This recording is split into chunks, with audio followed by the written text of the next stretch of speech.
Like, oh, We're we're recording. back in this motherfucker. Nate, Triple who he D. is. Huh? We're off the beaten path. And what I we think doing? day drinking and having a discussion. And it is their new favorite podcast. Yo, Yo. so I didn't think it was going to hold up. I was wrong. We watched Independence Day last night. Fucking Will Smith is still the man. That movie, 20-something years later, is still badass. Watch it. That's a movie I don't know if I've ever seen. I know I've seen parts of it, but I don't think I've seen the whole. No, I saw it at Brushy's one time, yo. Really? Parts of it, man. We kicking fires and lighting tires. Let's go, bad boy. Down.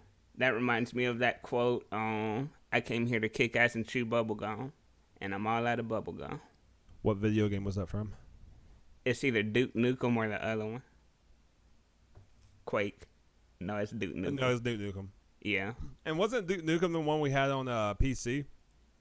That was Yeah, and you very can go adult around. themed. Yeah, you can go around pissing on the or, yeah, flushing the toilet and shit. Yeah, killing strippers and like that game Yeah, was weird, man. it was like Grand Theft Auto before Grand Theft Auto, Yeah, but like the monster version. but it wasn't as jokey. Like Grand Theft Auto was like, okay, yeah, we're being over the top. Duke Nukem was like, oh yeah, we just thought of this game and it's pretty cool. Yeah, and it had a lot of satire in it if you remember it. You know, the only reason I remember it kind of newly is because I played on Super Nintendo a couple years ago, Gotcha. I and haven't it had played like Duke Nukem in forever. yeah, so like the I don't remember on PC if we had it if he was talking back then, but I feel like the one I had on Super Nintendo it was just like air quotes and he had to read it. No, he talked. I think there were certain worlds you could be in or certain things you could trigger that make him speak. Right, yeah. Man, I listened to the soundtrack of what's that game? I think it's Final Fight, where it's a side-scrolling game and you got two people and you're just going around beating up people. Was that Final Fight? Yeah, Final Fight. I just listened to the Final Fight 2, the soundtrack. It came out in like '91 from this Japanese dude. I almost called him a Japan dude. Japan, dude. Oh, dude.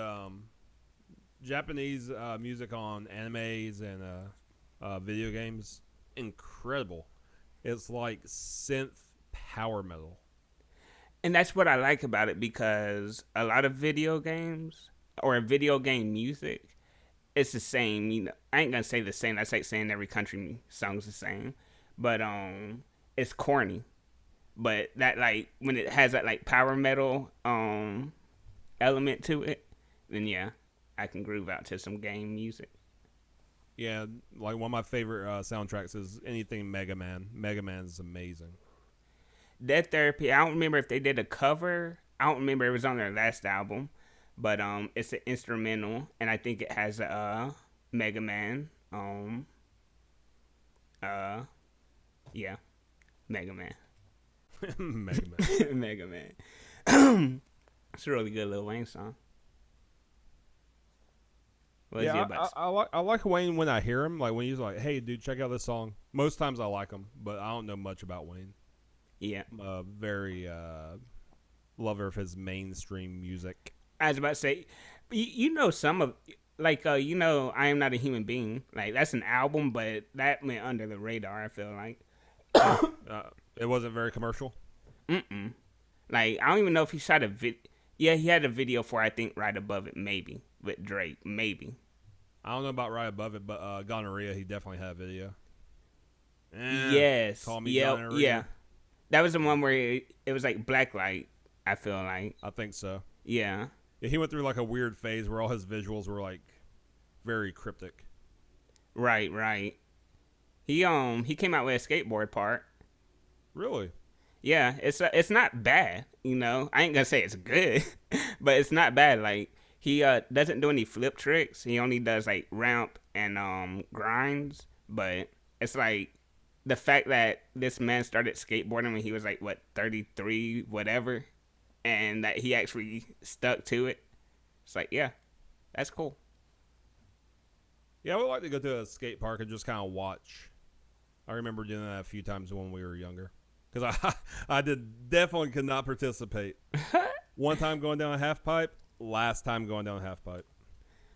I don't even know if Yeah, you call it half. It's probably like a quarter pipe. yeah, it was like 3 feet. How big was it? It was 3 feet, wasn't it?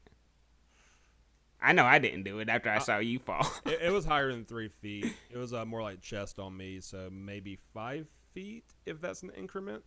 Right? I Yeah, don't I don't know, remember the 4 to increment. 5 feet.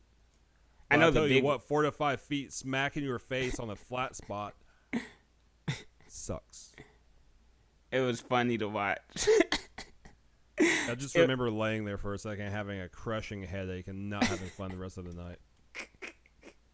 that was the one that in the mall, wasn't it? Vans, Yeah, dude. off the How wall. off the wall? How awesome was that? Having a skate park at the Mall of Georgia as a Yeah, I kid. mean, Mall of Georgia was pretty awesome. I don't It know if you was. remember, but when they were breaking ground on it, Mom would take us out there like once a week, once every other week, just to watch it be built. Man, I don't remember that.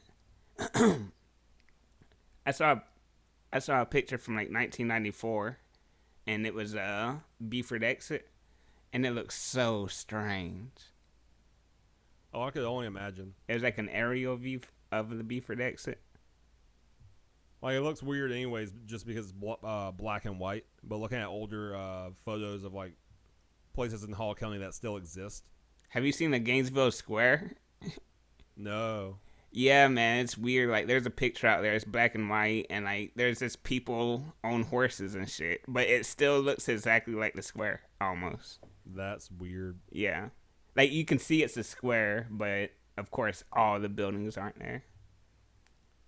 It's interesting coming from a place that you wouldn't think of as historical. Like people don't flock to Gainesville to read Gainesville history or go to any museum. Maybe some people do, but not in masses. But we come from a place that's been there for a long fucking time. Really long time. Where this is why I want to have the podcast with Mama, because I don't know enough about our family history. Where's so Pop Pop and Granny, are they from this area, the Gainesville area? I want to say I believe Pop is from Chestnut Mountain. Yeah, I I'm, do remember that. I'm not sure where Granny was born. Like, that's crazy. Like, our great grandparents were possibly born very close to this area, Gainesville. Yeah, and the thing I about keep how saying long this ago area. it was over 100 years ago. Huh? It was over 100 years ago because I think Pop was born either late 19 teens or very early 1920s. Right. So Granny was around that same time frame too. It's like, whoa, they would be 100 right now. And there's Yeah, people man. who were born then that are 100 today. It's like, that's wild, man. You were born right around World War One. You were in your early 20s during the second one. You saw all this shit going through the 60s, 70s to now. It's like, And, what the fuck? Your mind's probably melted. and you know what's crazy is, like, we think about, like, I think about, and this just came to mind because I freestyled in the song last night, but I think about Freaknik. And I'm like, man, I wish I was old enough so I could have attended Freaknik. That sounds like it would have been fun. But it's like those people are 40 in the 60s, 49, whatever, in the 60s. And like, man, I wish I could go to a Grateful Dead concert and have fun with them young, or whatever, you know? It's like, I wish I was born in this area. Or, I don't know, it's crazy. Yeah, I said that completely backwards because I went forward with them and backwards with me. But something I thought about is when I was still a kid. Like, I remember 5, 6 years old. I'd be like, "Big, can you take me a bath?" And he would laugh every time because he meant what I meant was, "Can you give me a bath?" Because sometimes I like it when my dad gives me a bath. But I would always say, "Take me a bath," and he would just find that as the funniest thing. And I thought about that recently. I was like, bro, I used to fuck that shit up all the time, and I just now found out why it was so funny. But could you imagine being a kid that either walks or rides on a horse to go places? To right before you die, people are staring at cell phones rather than having real conversation. Yeah, it's weird. Another crazy thing Wendy and I were talking about last night, very sad actually, is how the Amazon rainforest has been decimated. Like it's so small compared to what it was when we were kids, and like saw it in like geography books. Like to see it now, it's so much smaller. But there's still tribes in there that haven't been contacted by modern civilized people. And with their rainforest being smaller, what if they come to the edge and then they see everything that we do? And it's like, where did we just come to? Bruh, that would be like, I don't know how the story goes, but that would be like Alice in Wonderland, like peeping through the looking glass or whatever. Yeah. Like, Like I a mean, complete. you're one with the forest, and then you come out of the trees, and there's no trees, there's no grass, and you have skyscrapers, and it's very loud, and it's not insects. Like, that would trip you out.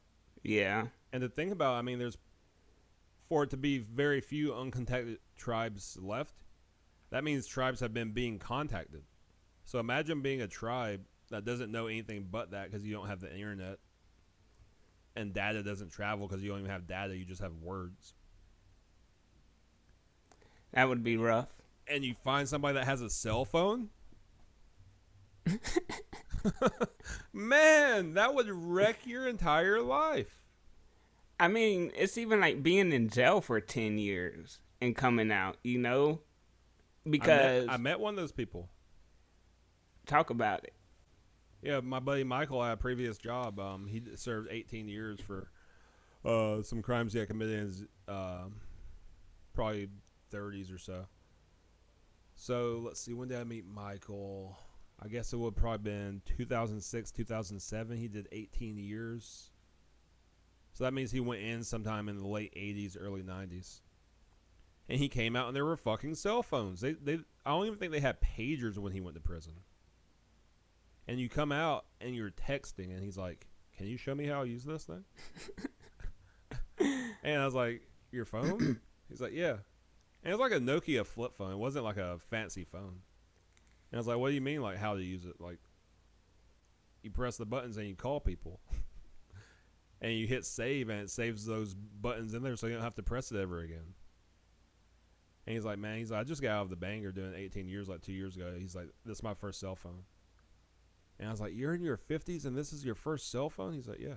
Man. And that blew my mind. I was like 20, 21. I was like, whoa. Bruh, that shit is so sad. One, what needs to happen is solitary confinement needs to be done with. Because that is torture.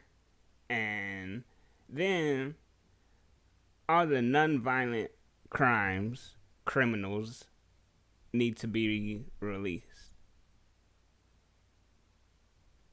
If you're a criminal for having a drug on you, you're certainly a criminal if you steal people's hard-earned money and get away with it. Like Wall Street bailouts and like all this shit, like we're the ones working. What are they doing? Trading numbers? Hey, Yeah. dude, I have a few numbers. You have a few numbers. Let's trade it, see what happens. There's no real exchange of value there. You got all these rich folks stealing from old people and disabled people, and they're not in jail. Or if they are, they're in like a white collar prison that's so much softer than prisons that normal people go to. I actually saw some graffiti today when I went to Goodwill, and somebody had spray painted "Eat the Rich" on like the newspaper stand. My first thought was, but what if they don't taste good? You're stupid, man. You just totally fucked up that message. I was like, I don't know if they would be good tasting people. Probably not. I don't know. Most times, rich people probably take care of themselves better than people who work a 9 to 5. So maybe they taste good. I don't know. Think about just getting that what's this called? And at the same time, I'm not saying poor people would taste good. I don't want to eat a person. I'm not talking about their diet. What if you didn't know choices. it was? Yeah, but their diet is important because do you want grass-fed beef or do you want? People don't make beef. Beef cows make beef. Yeah, but if you actually cut into a person and like get that muscle or whatever, get fatty parts, I'm sure you can have some good tasting meat. No. Cook it right, season it right. You I wouldn't just even know. imagine it will look different on the table, and I might not know it's a person, but I'm definitely not gonna want to eat it. Have you ever had cow tongue? I love cow tongue. Man, that shit's. I've only had it one time, and I was in the 6th grade, but I still remember how good it was. Oh, I eat it now, like lengua tacos. Like if you go to a street taco place, and it's served by like Mexican people, most likely they're gonna have lengua. I've seen lengua. Yeah, that's tongue. Oh, yeah, the tongue I had, it was a tongue. Like it wasn't cut up or anything. It was thick. I've actually cooked tongue. How was? Did you cut it up or you cooked it whole? Well, I didn't buy the whole tongue because that would be pricey. I just bought like a cut of it. Because like you said, the tongues are actually quite large. Yeah, they're big. But yeah, so I just kind of boiled it up, seasoned it the way the recipe asked me to, and chopped it up into like little taco pieces, and basically had my own lingua tacos.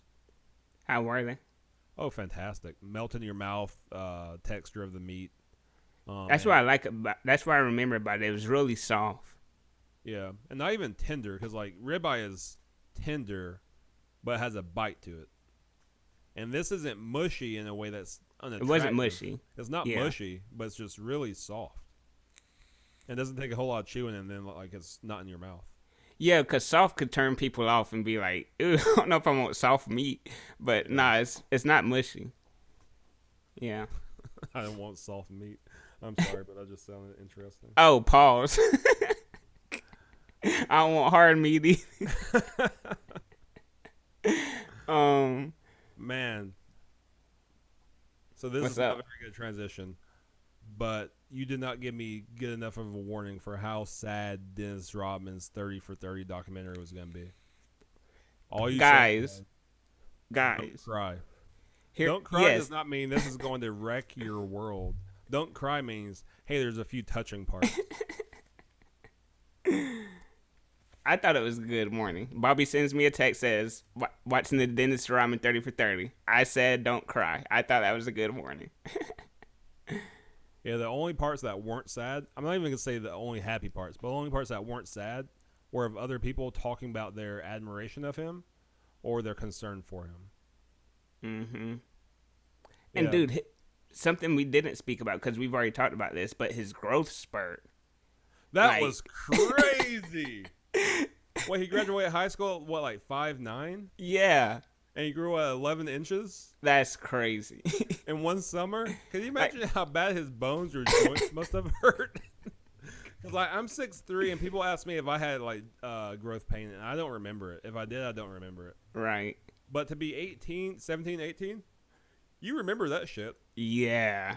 Like, man, that must have been so uncomfortable. Whatever growth pains feel like, he felt triple. And man, just being a shy person and being who he was, you know, like now you're bringing attention to yourself. At 5'9", you can kind of hide what the crowd. 6'7", everybody thinks you're an athlete. Yeah, might as well become one because everybody's gonna ask. Exactly. I mean, you get it. Oh man, you wasted your height. I've heard you get asked it. Yeah, I didn't waste my fucking height. I was clumsy. Right. Oh man, but yeah, dude, that whole thing was sad, man. It was, and like how when I don't remember if the coach left, what happened, but whatever happened with the Pistons, he was like, man, why did my father and my brothers leave me, or why do I have to leave them? Whatever it was just like, God, that's so sad. Like he's still a little kid, you know, and like Isaiah Thomas said, he's like, basketball we all know is a business. To Dennis, it was truly a family. Yep. And to see Isaiah Thomas be open enough and vulnerable enough to cry on camera knowing it was going to be put out, that broke my heart too. It's like he really has concern for this man. Mm. Yeah, man. It was sad. Fuck. Because a lot of celebrity men, especially black celebrity men, that not just because they're black, but kind of the persona of I'm a man's man, I'm a tough individual. They don't show emotion openly, or Right. I should say they don't show soft emotion. They show victory or honor, gratitude, but to cry out of a sense of sadness is not something that gets shown very often. Right. Yeah. It was touching. And man, I watched Dennis Rodman on the Breakfast Club, and it was shortly after that 30 for 30, so that's probably about 2-3 years ago he was on there. And he was just saying Angela Yee asked him about the documentary, and he was like, I haven't watched it. And she was like, you haven't watched it? He's like, no. He said I don't want to hear what people have to say about me. I don't He's like, I don't want to watch it. He's like, I don't remember exactly what he said, but basically it's like, I don't want to get sad, you know. And he was like, so I haven't watched it. And I think someone else, rather it was Charlemagne or DJ Envy, someone else asked him about it. He's like, I haven't watched it. 'Cause I don't know what part you're talking about. And then they had to explain it to him, and he was like, oh yeah, I can talk about that. He was like, yeah, but I didn't know what part you was talking about because I ain't seen the documentary. 30 for 30, dude. I was so hooked on those for a minute because they're really well put together, most of them. Yeah, I remember them as teenagers and seeing like athletes I really looked up to, baseball guys, football guys, and like learning about them in that way. It's like, whoa, Yeah. I know that about them. And some things Yeah. you don't want to know. It's like, oh man, that kind of tarnishes my hero a little bit. Right. So you made a prediction on last DDD that Tyson Fury is gonna fuck up Deontay Wilder. So what's your Dustin prediction? Poirier is gonna fuck up Conor McGregor. Oh shit! Turn his face sideways again. Oh shit! And that's not just because I'm done with Conor McGregor because of his out of the ring antics. Like that's a different story. He hasn't evolved as a fighter. He hasn't gotten better at the heavier weight class, and that's all Dustin Poirier's done. He has evolved. He's gotten better. He's putting on more muscle. And I don't think Conor has what it takes to beat him. All right, so I'm hoping Poirier's the underdog because I'm putting money on him. Hey, if he's a plus 250, bet 300. I ain't doing the straight bet. I'm doing DraftKings, and I'm gonna have him as my If he's an underdog, I'm gonna have him as my champion. Because champion gets 1.5 more if you win. Multiply. I don't know anything about betting. That's something I'll never do. Yeah, I thought you were crazy for it until you explained it, and I was like, oh, I mean, I guess that makes sense. You're like, I ain't gonna put my money on something. It would hook me like a fish. Because if I lost, I'd be like, fuck, I knew it. This just justifies the thing I've always felt. Fuck betting, fuck gambling. But if I won, my brain would automatically think, how can I create more disposable income so I can multiply it this easily? And that'd become an income earning thing for me, and I would squander everything, so I'm not doing it. Yeah, I feel bad for people who have gambling problems. Because it's like, bruh, when you're up, you're up. But when you're down, and that's going to probably be the majority of the time. Yeah, it's rigged. Like, you're not supposed to win. If everybody could win consistently and name when they won, there would be no money in the pool to, like, disperse. It takes losers to pay the few winners. And even if you win a lot, they'll kick you out. You know? They'll be like, he's doing something. Like, hey, sir, you have to leave. Yeah, we have a friend who got kicked out of Cherokee casinos for counting cards, I think, at Texas Hold'em. So was he actually counting cards, though? Oh, for sure. Okay, yeah, they'll kick you out for that in a heartbeat. Yeah, and that was before I knew him. But he's like, you just go there and win a few hundred on the weekend, blah blah blah. And then nope, caught him in a hurry. Have you ever been to a casino? Nope. Would you ever do it just as a fun thing? take $100 in. That's all you got. See, I don't think it would be fun for me though. Mm. I Like if I got you. spend $100 on something, I want it to be um like an amusement park, so it's thrilling, or a concert. It's somebody that I haven't seen in a long time or I've never seen. It's like, oh man, this might be a once in a lifetime opportunity to see this person. Traveling to a place I've never been to, a really nice meal between me and Wendy. But to go in there and play cards or pull machines or press buttons, I don't think I would enjoy that process. So it wouldn't be that just, oh, I lost $100. No, I spent $100. But I don't think I would enjoy the process. That'd be like going to a place and spending $100 on like shrimp and grits and a side salad for 5 hours. I like it for half an hour, but for 5 hours it wouldn't be enjoyable. Wait, you talking about in the casino 5 hours? Or however long it took me to blow my $100. 10 minutes. Bro, that'd be gone so quick. See, I don't even get the concept. Like $100 to me sounds like that should be several hours. If I spend $100 at Six Flags, I can literally stay 12 hours. If I spend $100 on a meal between me and Wendy, that's $50 a plate. I got at least 45 minutes to an hour. And then you got leftovers, probably. Then I got leftovers. And might even have a little bit more on the tab for a drink. Yeah, I would say $100 if you pace yourself and you're like, this is the only $100 I got. Yeah, you can make it last 30 to 45 minutes. Yeah, $100 has to be more entertainment than that for me. But see, and that's the thing, like how you said the music part's thrilling to you. It's thrilling to me too, but to some people, they're like, no, I don't like roller coasters. But me, casino, you're like, I didn't lose $100. I just spent $100 and don't have anything to show for it. To me, that is a thrill. It's like, man, I could win, and I do win sometimes, and then the $100 is gone. And it's like, all right, I just lost $100, but you spent. You think about it the wrong way. You take the fun out of it. Let your inner child shine and be like, man, I lost. Not I spent it. You let the world fuck you and taint you, bro. My inner child doesn't want to gamble. My inner child wants to go like fucking hike in California. Oh man. Oh dude, do you remember those things? I don't remember what they were, but they kind of looked like a coin, and I think they were plastic. Pogs? Yes. How did you play those? Because we used to play those at Joyland. I don't remember how we played them. I know oftentimes it was bragging like on how cool it looked, or if it was like a special character.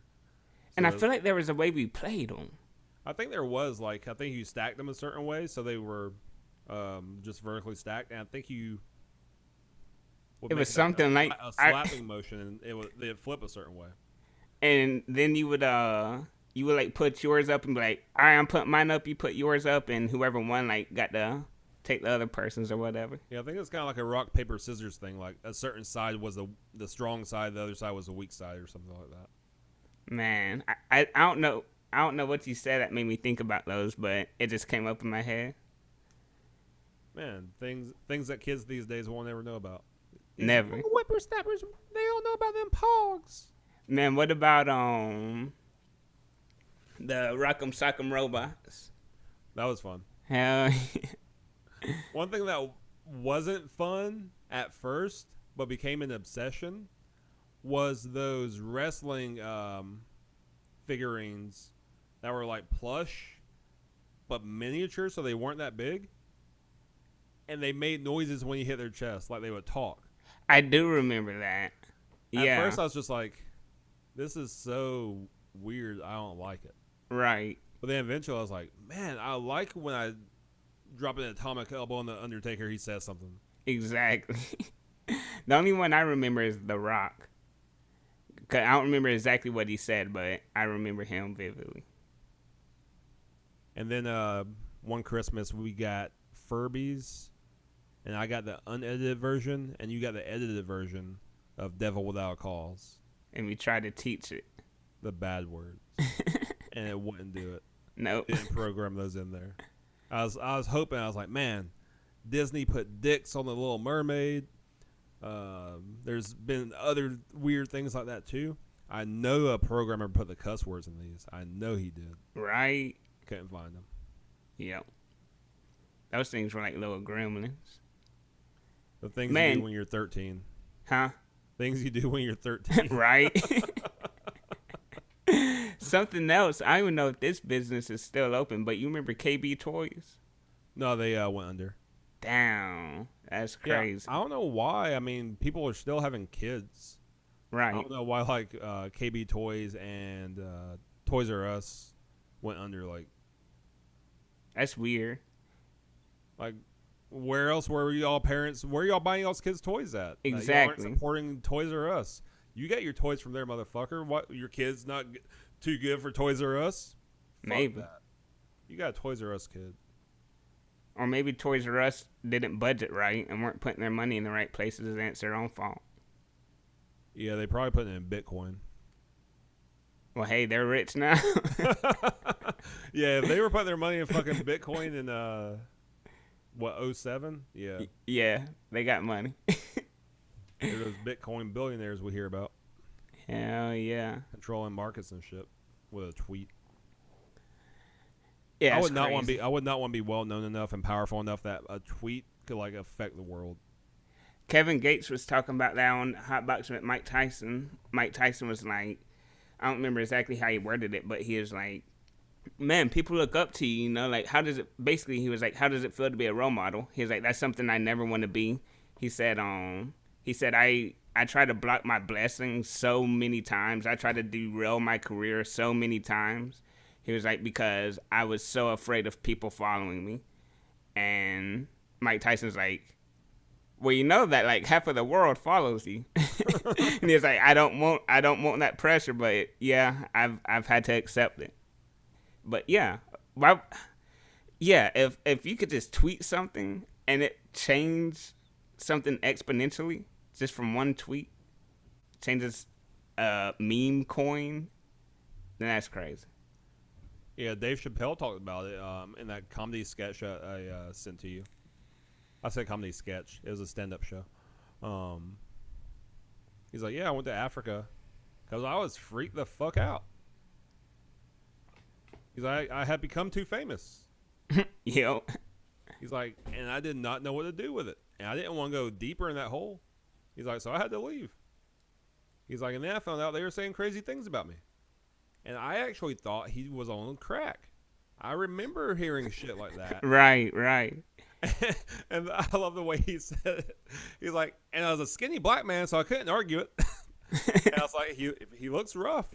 He said he looks rough. He looks rough. That's hilarious, man. Yeah, so I bought into that propaganda like a lot of people probably did. Like, Right. Like maybe Dave's not on crack, but is he okay? Right. That's crazy. Like he got the promotion he always wanted. Now he's leaving. You know Scuba Steve from Big Daddy? I remember the character. Yeah. That's what that's what your Dave Chappelle voice sounded like. Oh man. Shit. When he's talking to the kid, he's like, "Oh yeah, and be nice to the delivery driver." Like that's what your Dave Chappelle impression sounded like. That's awesome. Oh man. Long But yeah, live the goat. but yeah, man,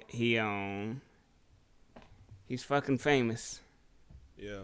But I feel like he's still like a normal guy. Like, no, because he does do famous people things, but he doesn't You roll. like show up at Eddie Murphy's house on Christmas at 2 a.m. and I think they bowled in Eddie Murphy's house. Yeah, I know he has a bowling arena in his house. Oh man, Yeah, that's definitely famous people shit. yeah, Because I've never went to somebody's house and bowled at 2 a.m. on Christmas. right. Yeah, I went to the movies by myself. That's about it. Right. And that's like the least famous shit you could do. Famous person can't go to the movies on Christmas by themselves. No. They better be have a movie mauled. theater in their house.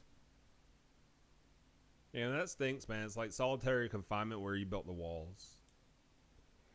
And not speak of, but think about people like Britney Spears, Billie Eilish, Justin Bieber that have had that wall built up since a very early age. And even with Britney, I don't understand all the details of it, but that conservatorship that she's going through, where at this point in time it's her actual father. Yeah. Been going on for, I think, like 12 or 13 years or something. Where she wants to get married and have children, and he's telling her no. Legally. She would be breaking a legal contract if she got married or had a child. Her boyfriend can't even drive her around. She has to have like a driver or some shit. Yeah, I never want that sort of attention. But supposedly she's in court for it right now. Oh, no, she definitely is. I've been hearing. I was about to say I've been hearing articles about it. Oh, the voice. Speaking of court, what do you think about Bill Cosby being released? I have no thoughts on it, really. I think I guess I have no thoughts because I have no details. I just know he's been released. I think they did that man dirty, and I think it's good that he's being released.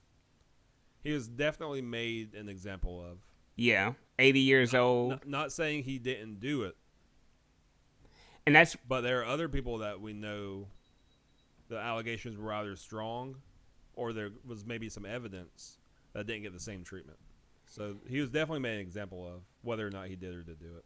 And that's where I tiptoe the line, because I'm on the side of they did that man wrong, but I'm also on the side of if he did do that, and I say they did that man wrong, then that totally takes away from any trauma that girl felt from it, if it did happen. And that's something I don't want to do. So it's like, I think they did do him wrong, but I don't know. If he did it, then yeah. But why are the charges being dropped now? I think they did him wrong.